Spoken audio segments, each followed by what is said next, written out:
Hello friends, welcome to my channel sign UPPSC. Friends, अगर आप UP triple S C PET 2023 का exam देने जा रहे हैं तो आपके लिए क्लासेस इंपॉर्टेंट होंगी, क्योंकि आपके पेट के सिलेबस में इंडियन इकोनॉमी में योजना आयोग मेंशन किया हुआ है। तो योजना आयोग से आपका क्वेश्चन पूछा जाएगा, ठीक है, जिसका परिवर्तित रूप अभी वर्तमान में क्या है, नीति आयोग। तो हम योजना आयोग से लेके नीति आयोग कैसे बना, कब बना, ठीक है, तो सारा प्रोसेस जो है डिस्कस करेंगे। तो आइए स्टार्ट करते हैं। आपके पेट के एग्जाम के लिए इम्पोर्टेंट पॉइंट है, ठीक है, पहला टॉपिक है आपका, तो स्टार्ट करते हैं। देखिए, योजना आयोग जो है यह एक संविधानेतर संस्था है। पहला पॉइंट हमें याद रखना है कि योजना आयोग कैसी संस्था थी, संविधानेतर। संविधानेतर का मतलब जिसका संविधान में उल्लेख नहीं है, ठीक है, यह एक मंत्रिमंडल के प्रस्ताव द्वारा पारित करके बनाया गया संस्थान है, ठीक है। तो संविधानेतर संस्था कहिए या इसको गैर संवैधानिक संस्था कहिए, ठीक है। तो योजना आयोग गैर संवैधानिक संस्था थी या संविधानेतर, ठीक। योजना आयोग का गठन कब हुआ था, तो 15 मार्च 1950 को हुआ था, ठीक है। तो ये मंत्रिमंडल के प्रस्ताव द्वारा जो है इसका गठन किया गया था 15 मार्च 1950, ठीक है। और फिर योजना आयोग को भंग कब कर दिया गया था, तो ये अगस्त 2014 में भंग कर दिया गया था, जिसके स्थान पे नीति आयोग लाया गया, ठीक है। और ये भंग किसके टाइम पे किया गया था, तो ये तत्कालीन प्रधानमंत्री कौन थे, हमारे नरेंद्र मोदी जी, उनके समय में ये योजना आयोग को भंग करके नीति आयोग बनाया गया था, ठीक है। तो हमें याद क्या रखना है इसमें, ये योजना आयोग के प्रथम अध्यक्ष कौन थे। जब ये योजना आयोग जो है 15 मार्च 1950 को योजना आयोग का गठन हुआ था, उसके प्रथम अध्यक्ष कौन थे, पंडित जवाहरलाल नेहरू थे। और इसके प्रथम उपाध्यक्ष कौन थे, गुलजारी लाल नंदा, ठीक है। इंपॉर्टेंट है, आपको ये सब याद रखना है, इंपॉर्टेंट पॉइंट्स। पहली बात तो याद रखना है कि योजना आयोग क्या है, एक संवैधानेतर संस्था है, यानी गैर संवैधानिक, ठीक। इसका गठन कब हुआ था, 15 मार्च 1950 को हुआ था, ठीक है। योजना आयोग को भंग कब कर दिया गया या योजना आयोग को कब समाप्त कर दिया गया, तो अगस्त 2014 में। तत्कालीन प्रधानमंत्री कौन थे, नरेंद्र मोदी, ठीक है। तो योजना आयोग जब बना था 15 मार्च 1950 को, इसके प्रथम अध्यक्ष कौन थे, पंडित जवाहरलाल नेहरू। प्रथम उपाध्यक्ष कौन थे, गुलजारी लाल नंदा, ठीक है। सारे पॉइंट्स बहुत ही इंपॉर्टेंट हैं, ये आपका जो है ना बार बार पूछा जाता है एग्जाम में। चलिए आगे देखते हैं। तो प्रथम अध्यक्ष कौन होंगे, जवाहरलाल नेहरू, ठीक है। और प्रथम उपाध्यक्ष गुलजारी लाल नंदा। तो अंतिम अध्यक्ष की बात कर लेते हैं। जब योजना आयोग था तो योजना आयोग के अंतिम अध्यक्ष कौन हो जाएंगे, प्रधानमंत्री नरेंद्र मोदी, क्योंकि उस टाइम इन्हीं के टाइम पे योजना आयोग को भंग किया गया था। तो अंतिम अध्यक्ष कौन थे, प्रधानमंत्री नरेंद्र मोदी जी, ठीक है। और इसके पहले कौन प्रधानमंत्री थे, 2014 के पहले डॉक्टर मनमोहन सिंह, ठीक है।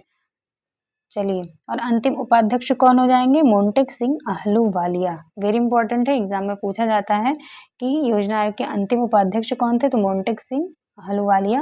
और प्रथम उपाध्यक्ष कौन थे, तो गुलजारी लाल नंदा। इंपॉर्टेंट है, याद रखना है। योजना आयोग का जो है हेडक्वार्टर या मुख्यालय कहाँ है, तो ये योजना भवन के नाम से जाना जाता है, जो कि आपका न्यू दिल्ली में है, ठीक है। योजना आयोग जो है ये टॉप डाउन दृष्टिकोण पर आधारित है। टॉप डाउन का मतलब क्या हुआ कि ये उच्च स्तर से लेके, जैसे सरकार को योजना ला रही है तो उच्च स्तर से ये निम्न स्तर तक पहुंचेगी। या अब देख लेते हैं कि योजना आयोग के कार्य क्या थे जब योजना आयोग का गठन हुआ था।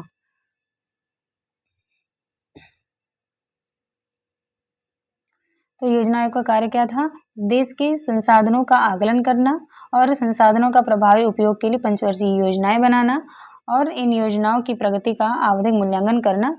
ऐसे बहुत सारे अन्य कार्य थे जो कि समावेशी विकास से संबंधित थे, ठीक है। तो इसलिए योजना आयोग का गठन किया गया था। चलिए आगे देखते हैं। नीति आयोग कब बना, योजना आयोग। तो सबसे पहले जान लेते हैं कि नीति का फुल फॉर्म क्या होता है, ठीक है। नीति का फुल फॉर्म होता है national institution for transforming India. I repeat, नीति का फुल फॉर्म होता है national institution for transforming India. Hindi में इसको कहते हैं भारतीय राष्ट्रीय परिवर्तन संस्थान, ठीक है। यह एक थिंक टैंक के रूप में काम करता है सरकार के, ठीक है। अब देख लेते हैं नीति आयोग का गठन कब हुआ था। तो नीति आयोग का गठन हुआ, ये भी जो है योजना आयोग की तरह केंद्रीय मंत्रिमंडल के प्रस्ताव द्वारा जो है इसका गठन हुआ था। और जैसे योजना आयोग एक संवैधानिक संस्था थी या गैर संवैधानिक थी, उसी तरह से आपका नीति आयोग भी एक संवैधानिक या गैर संवैधानिक संस्था है, यानी कि इसका संविधान में उल्लेख नहीं है। ठीक है, तो इसकी स्थापना कब की गई? 1 जनवरी 2015 को। याद रखिएगा 1 जनवरी 2015 को। और योजना आयोग भंग कब हुआ था?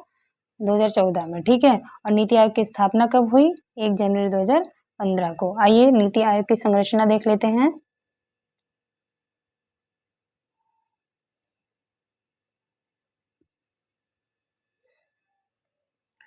सबसे पहले इसमें जान लेते हैं आपके नीति आयोग के जो अध्यक्ष हैं ये कौन होते हैं?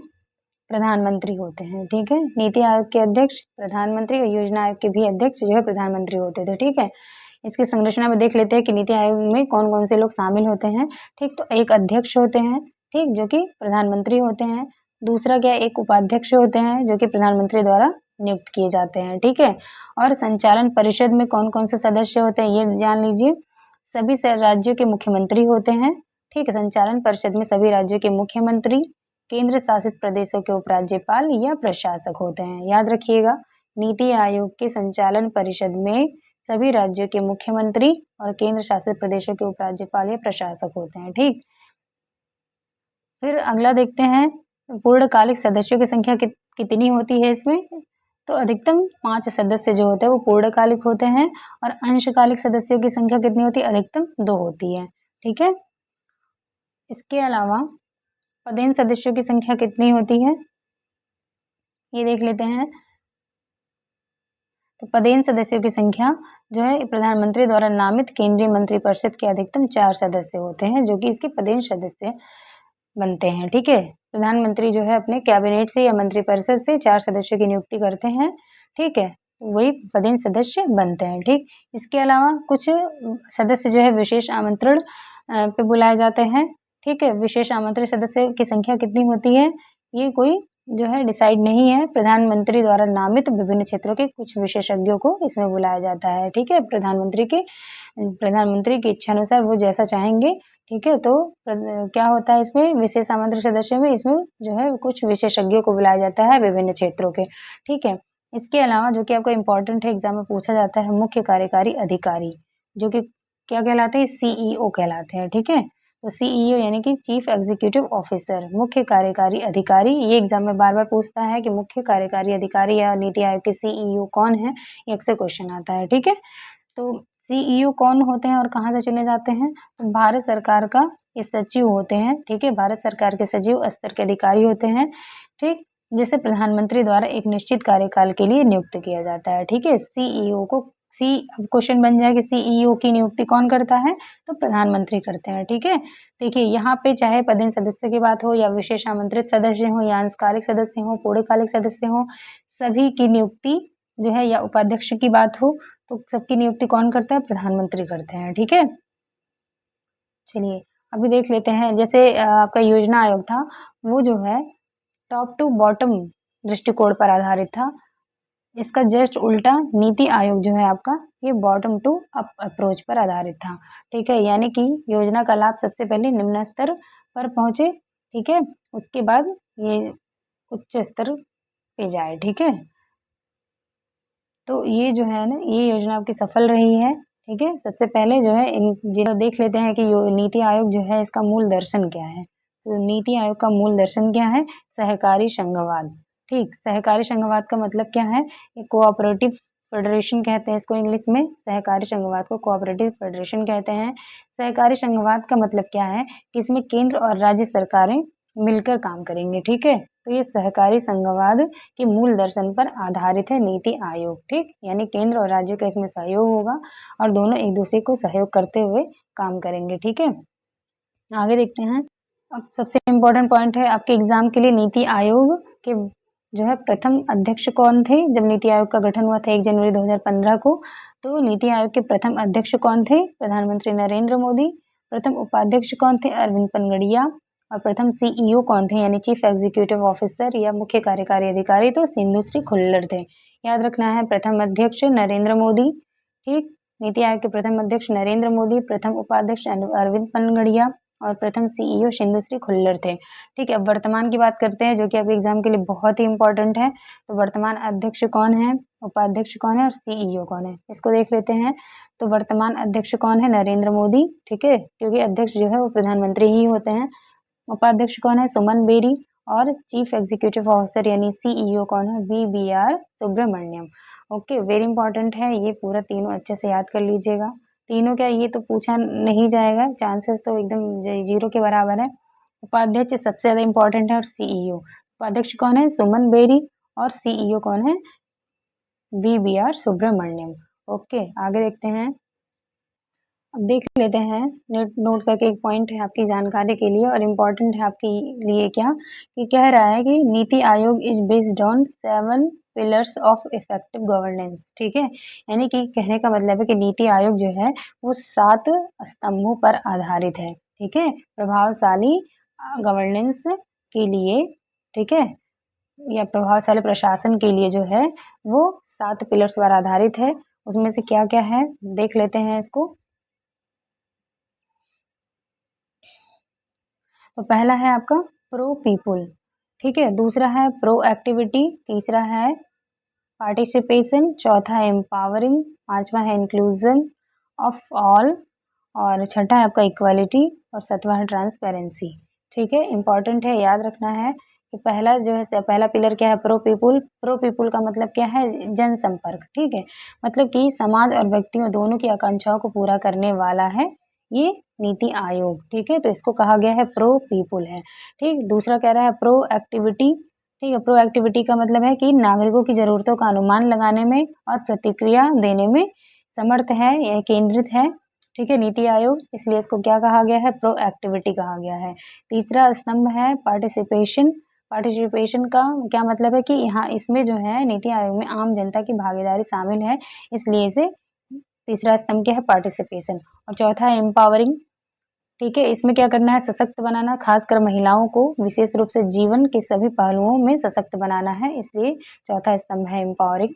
पांचवा है इंक्लूजन ऑफ ऑल, ठीक है, इंक्लूजन मतलब इसमें क्या कह रहा है कि जाति, लिंग, धर्म की बिना परवाह किए सभी को योजनाओं का लाभ मिले, ठीक है, तो इंक्लूजन फॉर ऑल पर आधारित है, जो कि इसका पांचवा स्तंभ है। छठवां है इक्वालिटी, ठीक है, सभी को समान अवसर मिले, ठीक है, इस पर आधारित है नीति आयोग। और सातवां स्तंभ है ट्रांसपेरेंसी, ठीक है, यानी सरकार को पारदर्शी और उत्तरदायी बनाना, इस पर आधारित है नीति आयोग, ठीक है। तो आपको याद रखना है 7 पिलर्स पर आधारित है, ये सबसे ज्यादा इंपॉर्टेंट है एग्जाम के लिए। ओके, आगे देखते हैं। आइए देख लेते हैं कि नीति आयोग की कुछ पहले हैं, नीति आयोग ने स्टार्ट की है या कार्यक्रम है, और सूचकांक जो कि नीति आयोग जारी करता है समय समय पर, ठीक है। तो इम्पोर्टेंट है, आपसे इसमें नाम देके पूछा जा सकता है कि ये कौन जारी करता है, ठीक है। ऑप्शन में आपका हो जाएगा नीति आयोग, या शिक्षा मंत्रालय, या पर्यावरण मंत्रालय, जलवायु मंत्रालय, इस टाइप से आपका ऑप्शन में दिया जा सकता है। तो नीति आयोग की कौन कौन सी पहल, कार्यक्रम या सूचकांक है, ये इंपॉर्टेंट है, याद रखना है। तो आइए डिस्कस कर लेते हैं। इसमें पहला है एसडीजी इंडिया इंडेक्स। एसडीजी का मतलब सस्टेनेबल डेवलपमेंट गोल, यानी सतत विकास की बात कर रहा है, ठीक है। तो सतत विकास लक्ष्य, इसके सतत विकास लक्ष्य को प्राप्त करने के लिए नीति आयोग जो है एसडीजी इंडिया इंडेक्स जारी करता है। दूसरा है समग्र जल प्रबंधन सूचकांक, भी नीति आयोग ही जारी करता है। इसके अलावा अटल इनोवेशन मिशन स्टार्ट किया गया है दिसंबर 2017 में नीति आयोग के द्वारा, और आकांक्षी जिला कार्यक्रम भी स्टार्ट किया गया नीति आयोग के द्वारा। इसके अलावा स्कूल शिक्षा गुणवत्ता सूचकांक भी नीति आयोग ही जारी करता है। इसके अलावा है जिला अस्पताल सूचकांक भी नीति आयोग जारी करता है। नेक्स्ट है स्वास्थ्य सूचकांक, नीति आयोग ही जारी करता है। और भारत नवाचार सूचकांक भी नीति आयोग ही जारी करता है। और सुशासन सूचकांक भी नीति आयोग जारी करता है। इसके अलावा वुमन ट्रांसफॉर्मिंग इंडिया अवार्ड्स भी नीति आयोग द्वारा ही प्रदान किया जाता है। इसके अलावा कृषि विपणन और किसान हितैषी सुधार सूचकांक भी नीति आयोग द्वारा ही जारी किया जाता है। तो इतने सारे पॉइंट्स हैं जो कि नीति आयोग ही जारी करता है। इम्पॉर्टेंट है, आपका ऑप्शन में दिया जा सकता है कि निम्न में से कौन सा नीति आयोग जारी करता है। तो आपको याद रखना है कि कृषि विपणन और किसान हितैषी सुधार सूचकांक, वुमन ट्रांसफॉर्मिंग इंडिया अवार्ड्स, सुशासन सूचकांक, भारत नवाचार सूचकांक, स्वास्थ्य सूचकांक, जिला अस्पताल सूचकांक, स्कूल शिक्षा गुणवत्ता सूचकांक, आकांक्षी जिला कार्यक्रम, और अटल इनोवेशन मिशन वेरी इंपॉर्टेंट है, ठीक। इसके अलावा समग्र जल प्रबंधन सूचकांक और SDG इंडिया इंडेक्स। तो SDG वाला तो बहुत बार पूछा गया है, ठीक है। तो ये सारे जो हैं सूचकांक नीति आयोग जारी करता है। तो आई होप फ्रेंड्स आपको क्लास अच्छे से समझ में आ गई होगी, क्योंकि इसमें सारे पॉइंट्स आपको कवर करा दिए गए हैं। अगर आपको क्लास अच्छी लगी तो please do like share and subscribe my channel. मिलते हैं नेक्स्ट वीडियो में। Thank you.